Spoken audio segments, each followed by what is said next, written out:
Bonjour à toutes et à tous. Alors, franchement, on a réélu, je dis on parce que c'est la France, Macron, et ça, c'est une incroyable et tragique erreur que tout le monde va payer au prix le plus fort. Pourquoi? Parce que le gars, il est incapable de faire face aux vrais problèmes de la France qui ont été quasiment oubliés pendant cette campagne, qui a été une campagne vraiment réussie par la gauche, puisqu'on n'a parlé que des sujets qui concernaient la gauche, c'est-à-dire l'écologie, le climat, les pauvres. Ils aiment beaucoup les pauvres parce qu'ils les fabriquent. Alors donc, ça les intéresse. Plus il y a de pauvres, plus ils ont de chances de rester.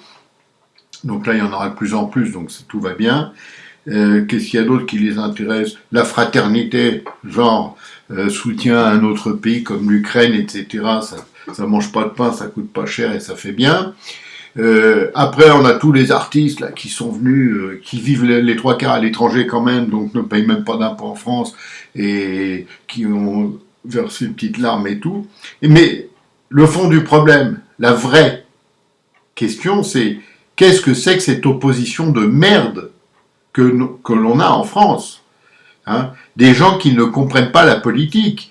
Parce que qu'est-ce qu'il fallait faire comme campagne? Je l'ai écrit, je l'ai dit, personne visiblement n'est intéressé par les bonnes propositions. Il fallait combattre uniquement sur le bilan de Macron, sur ce qu'il a raté, sur ce qu'il a coûté au pays. Il fallait l'attaquer en permanence là-dessus. Or, qu'est-ce qu'on a eu? On a eu des candidats qui ont voulu absolument montrer qu'ils savaient faire un programme, hein, dont personne n'a eu rien à foutre. La preuve, vu les scores, excusez-moi, hein, moins de 5% pour Pécresse, 7% pour Zemmour, et il y a que Le Pen qui a un peu surnagé, mais bon, Le Pen intéressait au plus haut point Macron pour être élu. D'ailleurs, on a vu que ça s'est passé. Mon pronostic que j'avais donné il y a plus d'un an, c'est-à-dire Macron réélu entre 55 et 60, hein, je suis comme les instituts de sondage, j'ai une fourchette assez large, c'est avéré puisqu'il a fait 58,5. Et si on ne fait rien, c'est-à-dire si on ne crée pas un mouvement vraiment de droite, un mouvement qui remet au centre du terrain les valeurs humaines, les valeurs individuelles, c'est-à-dire tout ce qui fait qu'un homme peut se regarder devant une glace, si on ne fait pas ça, si on ne crée pas tout de suite quelque chose, et ben dans 5 ans, moi je peux vous l'écrire aujourd'hui, soit on ne votera même plus parce que Macron aura trouvé un stratagème pour rester, soit on aura à nouveau un clone de Macron, parce que les mêmes causes produiront invariablement les mêmes effets. C'est une question de logique, on peut rien contre ça. Vous savez, c'est comme les mathématiques, hein, c'est un système. On dit 2 et 2 font 4, 3 et 3 font 6, et ben c'est comme ça. La politique, c'est pareil, c'est pareil. Hein. J'ai eu des échos du débat, j'ai lu ce qui s'est passé et tout. Franchement, Macron, c'est l'homme qui vous offre du caviar. C'est-à-dire, il suffit de prendre et de lui rentrer dedans. Qu'est-ce qu'on a eu comme débat? On a eu un débat où on avait Monsieur Macron professeur face à l'élève Marine Le Pen. Alors que voulez-vous qu'une élève face à un professeur puisse gagner? C'est pas possible. Il l'a mis dans les cordes à chaque coup et à chaque coup ça a marché. Hein. On sait très bien de toute façon que les journalistes sont là pour lui et pas pour elle. Donc sachant tout ça, il fallait se préparer autrement. Hein, je sais pas, moi quand je me préparais pour faire quelque chose, je vidais ma tête et puis j'essayais de me concentrer sur quelque chose. Là c'était comme un dialogue de sourds. Le gars il lui disait 2 et 2 font 5 et la fille elle lui disait oui mais vous savez je sais compter, mais elle lui disait pas que c'était faux. Parce que c'était faux. Et il fallait lui rentrer dedans. Rien. Alors on a le résultat, 58,5. Et encore, c'est un miracle qu'il n'y ait pas eu plus, hein, parce que dans les abstentions, je vous assure que les gens ils auraient voté en plus Macron. Parce que c'est ça qu'il faut savoir. Alors les retraités, eux, ont voté comme en 2017, c'est-à-dire à peu près à 75-80% pour Macron. D'ailleurs, c'est très simple à vérifier, hein, vous savez, il y a des statistiques qui se font après les élections. Tout ça, ce sont des signes qu'il faut prendre en compte pour remonter une politique. On a 5 ans maintenant à partir d'aujourd'hui pour créer un mouvement de droite qui s'affiche, qui s'affirme et qui dit les choses qu'il faut dire. Et pas de faire des programmes tous azimuts, là, de 200 pages ou 300 pages ou je ne sais pas quoi, prendre position sur tout, quoi. Le coup du radis noir, le coup du radis rose, on s'en fout. Vous comprenez ça? On s'en fout. ce qu'il faut aujourd'hui, c'est dire, voilà, on a un axe hein, sur deux plans, l'insécurité ou la sécurité, on peut l'appeler comme on veut, ça c'est le premier plan, et le pouvoir d'achat, d'accord? Deuxième plan. D'ailleurs, les deux sont liés, hein, je vous rassure tout de suite. Et de dire, voilà ce qu'on veut, voilà pourquoi on va se battre, de ramasser tous les gens qui veulent, de créer un nouveau parti qui s'appellera comme vous voulez, c'est pas important, avec des têtes nouvelles, avec des gens qui sont capables, eux, de venir face à n'importe qui à la télévision et de tenir le cap. Bon, il y en a une qui est un peu capable de faire ça, je dirais pas son nom ici parce que j'ai pas le temps, mais vu qu'elle s'est accoquinée avec quelqu'un d'autre, ça va être très dur pour elle aussi. Parce que tous ces gens-là n'ont rien compris à la politique. Je le dis, je l'affirme, ils n'ont rien compris à la politique. La politique, c'est simple. La politique, c'est un affrontement. Qu'on le veuille ou non, c'est comme ça. Hein. Il n'y a pas 36 solutions. La politique, c'est un affrontement entre deux camps. Voilà, c'est tout. Et d'ailleurs, il y a quelqu'un qui le disait, je me rappelle plus, je crois que c'est Mitterrand d'ailleurs qui l'avait dit, c'était un affrontement. Hein. C'est tout. Et si on ne comprend pas ça, eh ben on fait pas de politique. Si on ne comprend pas ça, on se présente pas pour être président de la République. Parce qu'on n'a aucune chance. C'est clair, c'est net et c'est précis. Hein. Si on est juste là pour faire sa petite cuisine, pour faire son petit profit, eh ben c'est non. Maintenant, on se fera plus avoir, il y en a marre. Hein. Autant ne pas voter, parce que je dis toujours il faut voter. Mais il y a des moments où on se dit ça sert à quoi? Parce que quand on voit qu'un gars qui a tout échoué, hein, qui a tout foiré, parce qu'il faut le savoir, parce que ce déficit qui nous a balancé là sur 2020-2021, dénoncé par la Cour des comptes, c'est pas de la gnognotte, hein, c'est presque c'est 560 milliards d'euros. On va les trouver où cela? Ben, je vais vous le dire, mais ça je vous le dis aujourd'hui, comme ça vous ne direz pas que vous ne le saviez pas. Macron va taxer tous les profits possibles, c'est-à-dire tous ceux qui ont des placements, tous ceux qui ont des biens, tous ceux qui ont un peu de pognon, pour dire le mot là, pognon de dingue, et ben tout cela ils vont passer à la casserole. Et vous voulez que je vous dise, le plus drôle, c'est que ça sera mérité. Je suis pas sûr que d'ailleurs avec une candidate comme Marine Le Pen, ce soit pas la même chose. Mais bon, on peut pas le savoir puisqu'elle n'a pas été élue, puis elle le sera jamais. Donc, il faut absolument que les gens se réveillent, se disent, on doit changer de politique et de politiciens.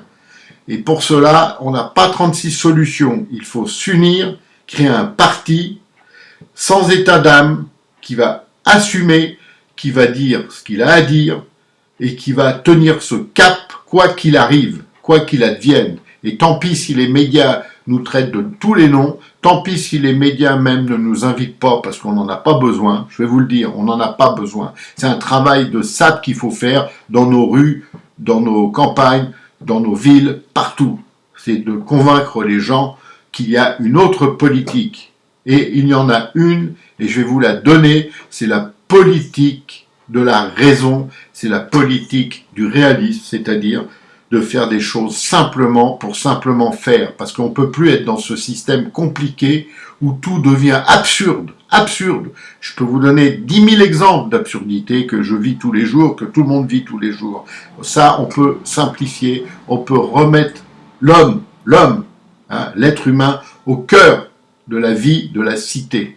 Sinon, qu'est-ce qu'on aura? On aura une France libanisée, hein, ça, c'est en train de venir, il y a déjà des grandes villes entières où la charia prédomine la vie des gens, et ça on ne vous le montre pas à la télé évidemment, parce que ça gênerait, et ce n'est pas du racisme que de dire ce qu'on voit, parce que quand on le voit, et puis c'est tout, après on fait ce qu'on veut.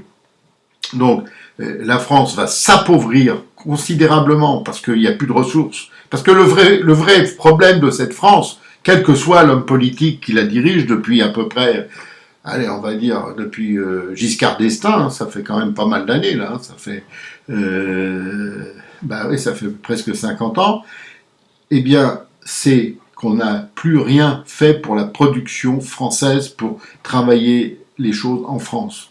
Hein, quand vous pensez que vous achetez aujourd'hui de la moutarde de Dijon qui est faite au Maroc, les cornichons qui sont faits en Tunisie ou au Maroc, que vous achetez, j'ai été l'autre jour dans une grande surface, j'ai regardé les rayons, j'ai trouvé 2 produits français, hein, je vais vous le dire, les pommes et les poires, hein, tout le reste c'était étranger. Hein. Et quand je dis étranger, ça venait de tous les pays du monde, même loin, hein, Afrique du Sud, où vous voulez. Hein. Donc je me dis que tout ça c'est pas pensable. On doit pouvoir, nous Français, avec les moyens et le sol qu'on a, de pouvoir faire vivre cette France.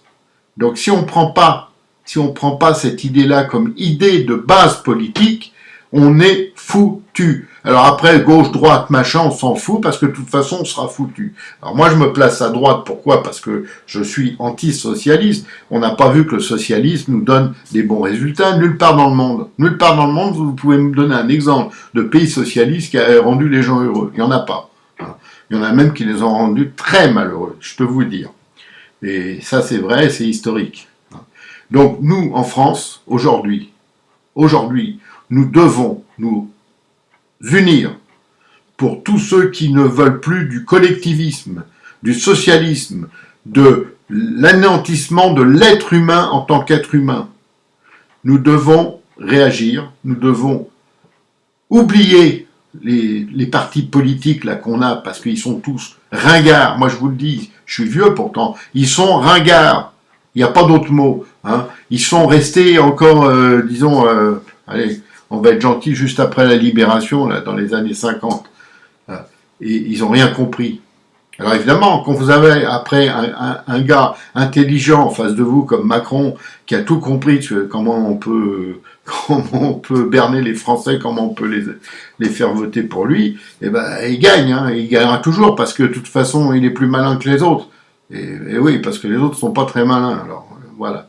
Donc je vous le dis, réfléchissez, écrivez-moi, trouvez des idées, il faut faire quelque chose. Si on fait rien, de toute façon, c'est foutu. Bon, là, je vous le dis franchement, c'est foutu. Hein. Moi, je le ressens comme tel, parce que j'ai trop de témoignages, à droite, à gauche, dans la France d'ici, ou de là-bas, ou de ce que vous voulez, qui sont terrifiants. Et ça n'a fait qu'empirer. Et ça, c'est des problèmes qui sont les problèmes de tous les jours, c'est des problèmes devant lesquels on s'est effacé, on a tout laissé faire, tout, hein, tout. Et c'est dramatique, dramatique. Je parlais l'autre soir encore avec un ami gendarme qui me disait tu n'imagines pas ce qui se passe en France. Texto. Et je sais qu'il ne votait pas Le Pen en plus. Donc vous voyez, c'était même pas orienté politiquement, c'était sa vie de tous les jours. Hein, sa vie de tous les jours où il voit des choses incroyables.